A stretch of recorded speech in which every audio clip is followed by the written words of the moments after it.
السلام عليكم ورحمة الله وبركاته. بسم الله الرحمن الرحيم. الحمد لله نحمده ونصلي على رسوله الكريم. Because he is a teacher, his life can be taken as a role model for entire human beings until the end. So everything that he did was lesson for us. So when Jibreel alayhi salam came, that Fatima radiallahu anha met him and she told him that he's not home. So she said, Jibreel alayhi salam told her that Jibreel came. And so Fatima radiallahu anha said, who are you? He said that I am your father's elder brother. Just tell him that your elder brother came. You should see the little baby to give a message to her.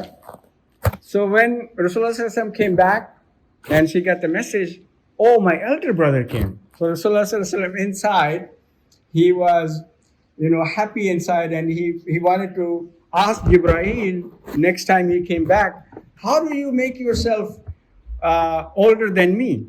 That elder brother means that you are older than me. Whereas Rasulullah sallallahu alaihi wasallam was created, so he asked him that, oh Jibreel, how old are you? How old are you so that you call yourself you're older than me? You say, well, my age is that I've seen this one star that only lights up after thousands and thousands of years. I've seen that star maybe 70 times. From there, you can get an idea of how old I am. So he said, I see this star, and that comes after so many years, and I've seen it so many times. To give an idea. So Rasulullah sallallahu alaihi wasallam said, you know who that star is, or who that star was? He said, I am that star. Rasulullah sallallahu alaihi wasallam mentioned. So that star was there before Jibreel alayhi salam was even created. So that is Rasulullah sallallahu alaihi wasallam. He was there before the Allah subhanahu wa ta'ala created every other makhluk.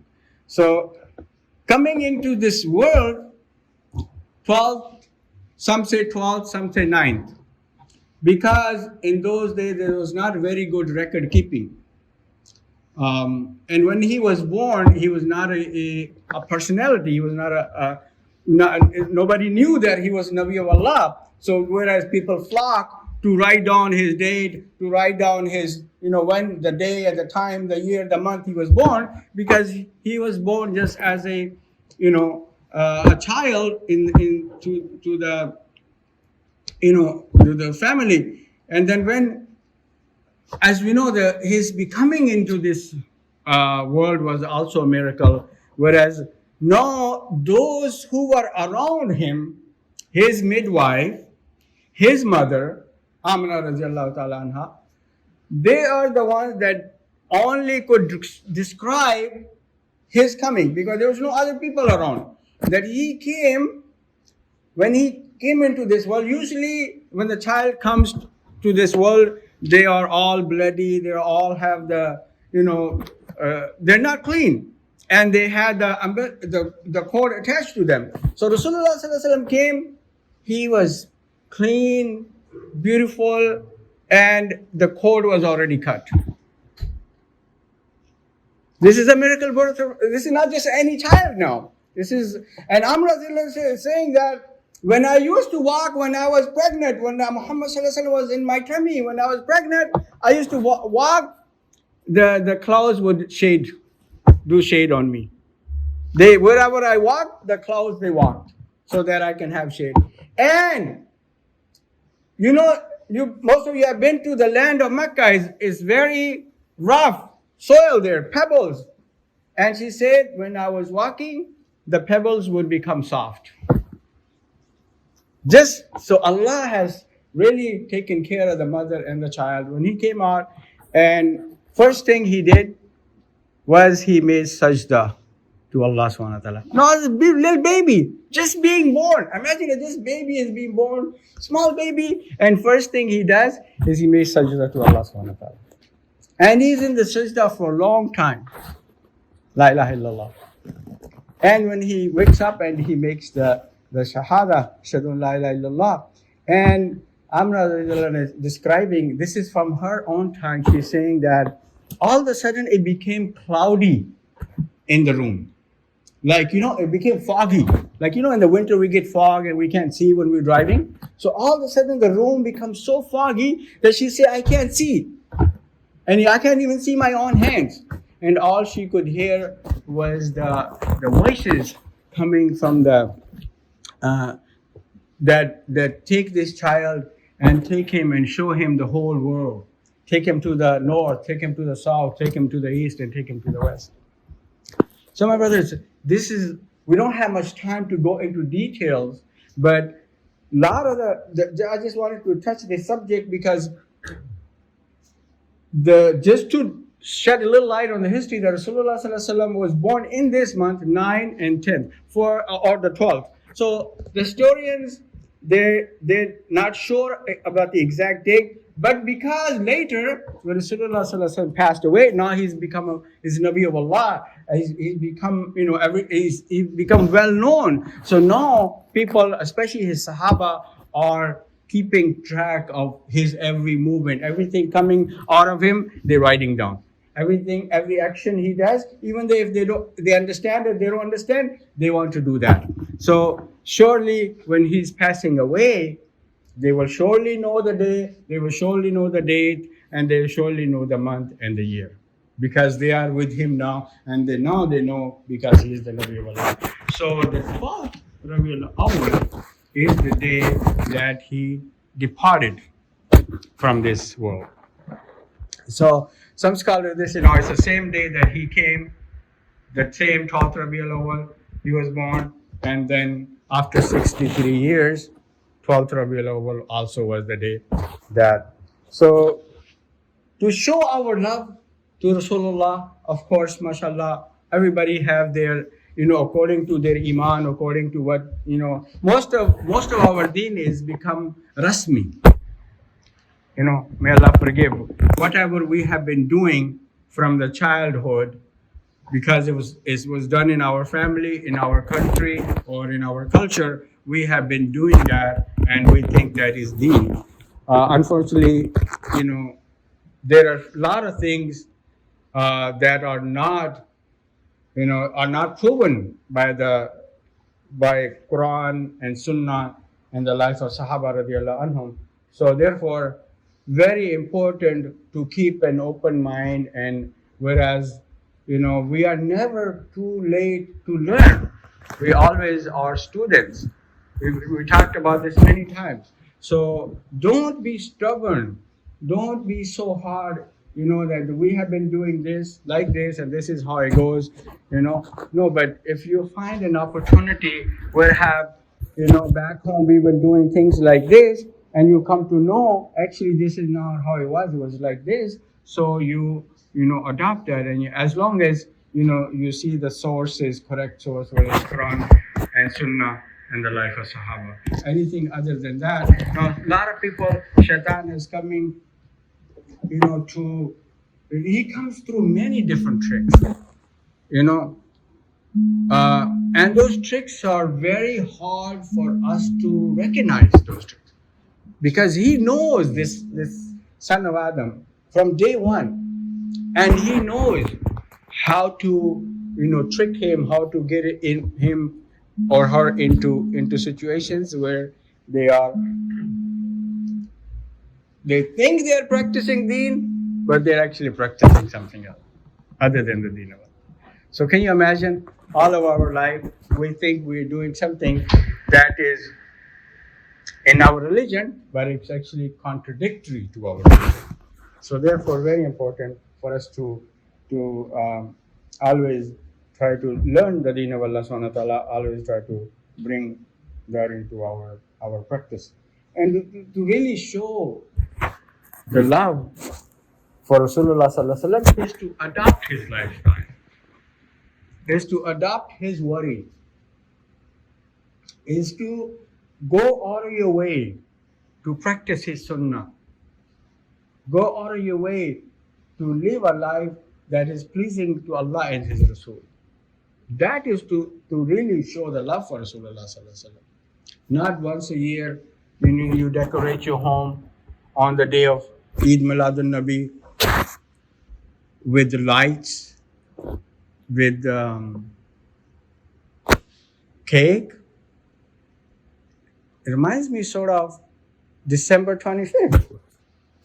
We don't want to do that, right? So those people are already doing that. December 25th, birthday of Jesus. Are we going toward that direction? No. Inshallah, no. We will not, because Allah subhanahu wa ta'ala, will keep us on the Sirat al-Mustaqim. That's why, in our daily prayers, in every rak'ah, we are saying, Ihdina Sirat al-Mustaqim. Sirat al-Ladhina anamta alayhim. غَيْرِ الْمَغْضُوبِ عَلَيْهِمْ وَلَا الضَّالِّينَ. So we have to be very careful. Oh, because of the children, I want to decorate my house. That's the most, sometimes you find excuse. But you should be teaching the children the right religion from the day one, from the foundation. So you're actually setting a wrong foundation. If you're doing something contradictory to the deen because of the children, but you're actually setting a wrong stone, the foundation. So it should be, from our childhood, we should, the first 10 or 12 years, we learn 80% of our religion. Whatever we learned, most of us, we look back on our life. Whatever we learned when we were small, that is what we will be practicing. If I only know 2 surahs, if I learned 2 surahs since I was young, I will keep repeating those 2 surahs the rest of my life for the next 60 years. Maybe I will add 1 or 2 later. Look at it. Most of us, we read in our salah the shortest, the easiest surah that we remember. Qul huwallahu ahad, inna a'tainakal kawthar. That's what we learned when we were small, because we're in such a rush.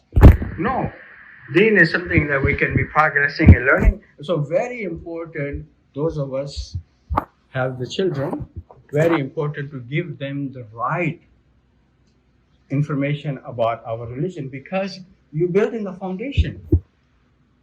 And when the tree have a good, strong foundation, no matter how much wind, flood, or hurricane, or whatever, the tree will stay steadfast. Because why? It has a strong foundation. May Allah subhanahu wa ta'ala give us the true understanding. May Allah subhanahu wa ta'ala make us do or be involved in the actions that are pleasing to Allah and His Rasul. Not what is pleasing to the people around me. Not what is pleasing to my nafs. Not what is pleasing to my kabila, my tribe, my family. Oh, what will people say?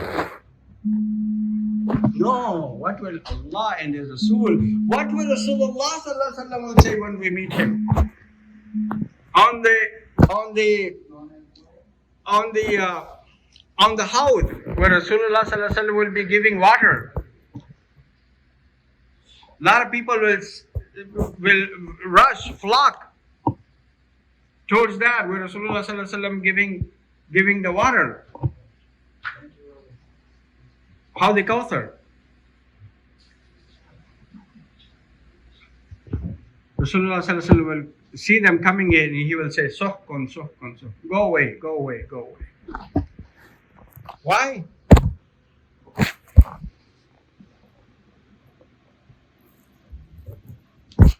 Because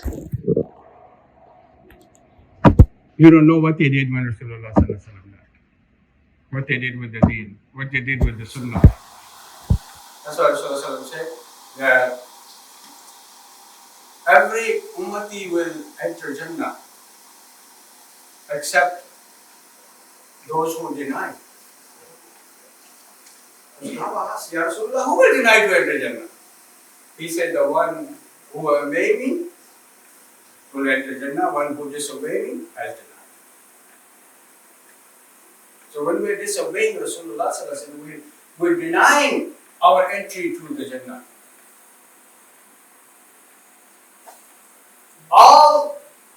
subhanahu wa ta'ala is saying that no matter what door they try to, what wall they try to climb, and what door they try to come through, they're not going to able to enter Jannah unless they come through the door that is shown by Rasulullah sallallahu alaihi wasallam.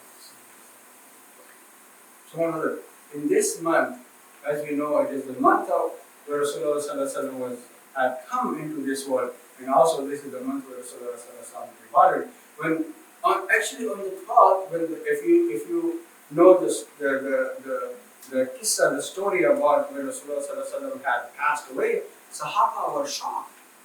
They didn't want to believe. Umar radiallahu anhu came with his sword. He said, "Whoever says Muhammad is dead, I will chop his head off."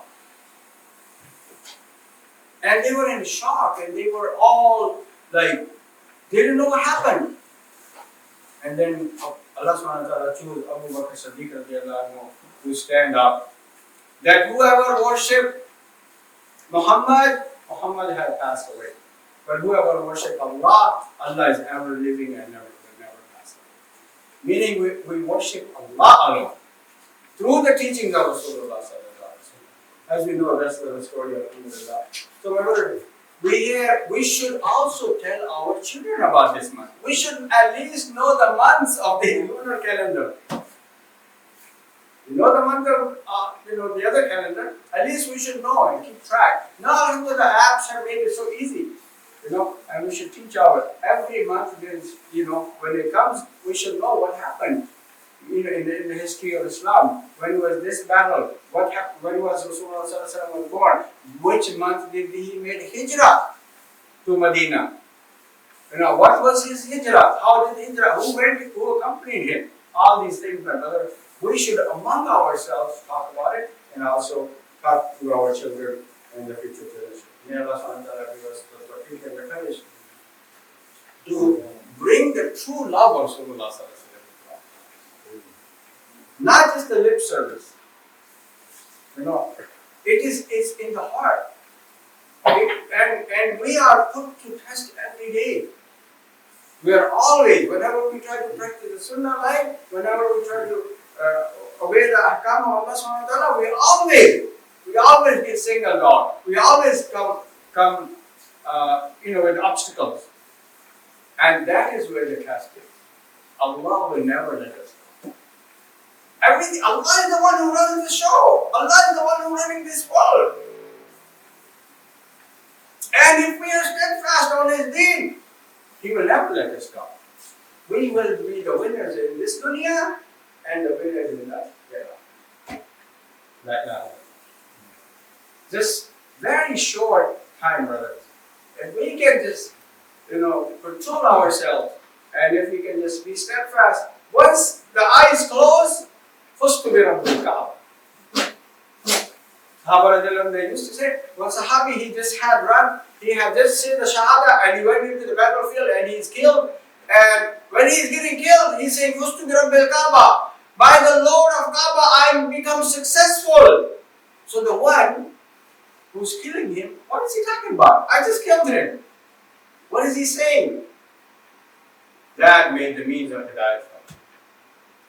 Remember, when we leave this world, inshallah, we want to be the one that said, we are successful by the Lord of the Kaaba.